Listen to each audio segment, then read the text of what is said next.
एक छोटे से गांव में एक आदमी रहता था। उसके घर के पास में एक पहाड़ था जहां पर वह रोज सुबह जाता। वहां पर थोड़ी देर उस पहाड़ पर बैठता, फिर वापस आ जाता। तो रोज की तरह वो सुबह सुबह जा रहा था। पीछे से उसका छोटा सा बेटा आया। उसने आ करके उसका हाथ पकड़ लिया और कहा कि आज मैं भी आपके साथ चलूंगा। उसने पहले तो उसको थोड़ा सा समझाया और मना किया। कहा कि जो रास्ता है वो बहुत ही छोटा है और चढ़ाई बहुत ज्यादा है, तो तू मेरे साथ नहीं चल पाओगे। लेकिन फिर जब उस बेटे ने जिद करी तो पिता मान गया। वो दोनों पहाड़ पर चढ़ने लगे। पिता ने बेटे का हाथ कस करके पकड़ा हुआ था। लेफ्ट साइड में पहाड़ थी और राइट साइड में खाई थी और रास्ता बहुत ही छोटा था। वो पहाड़ की चोटी तक पहुंचने ही वाले थे, तभी रास्ते में एक बड़ा सा पत्थर आया।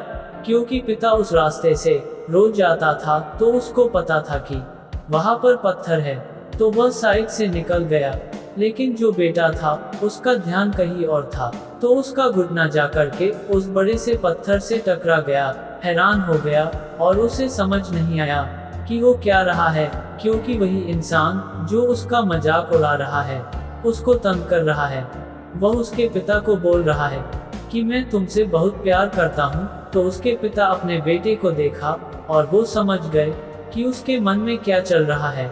और फिर दोबारा उन्होंने बोला, तुम बहुत अच्छे हो। और ये सुनकर उनका बेटा थोड़ा सा मुस्कुराया और पूछा अपने पिता से कि ये क्या हो रहा है।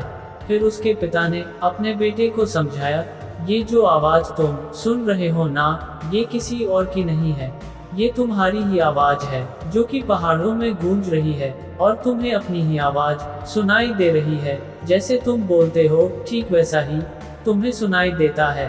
अगर तुम गुस्से से कुछ कहोगे तो पलट करके जो आवाज आएगी उसमें भी गुस्सा होगा, लेकिन अगर तुम कुछ अच्छा कहोगे तो वो आवाज भी अच्छी होगी। बिल्कुल इसी तरह से हमारी जिंदगी में भी होता है। जैसा तुम अपने मन में इस जिंदगी के बारे में सोचते हो, ये जिंदगी तुम्हारे लिए बिल्कुल वैसी ही हो जाती है।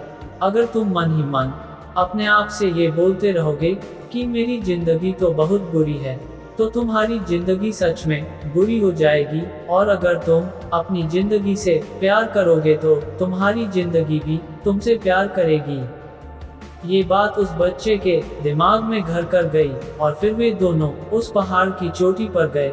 लेकिन बच्चे के दिमाग में यही बात घूम रहा था और फिर वह बच्चा खिलखिला कर हंसा और उसने अपने दोनों हाथ खोले और अपनी पूरी ताकत से बोला, मैं तुमसे बहुत प्यार करता हूँ।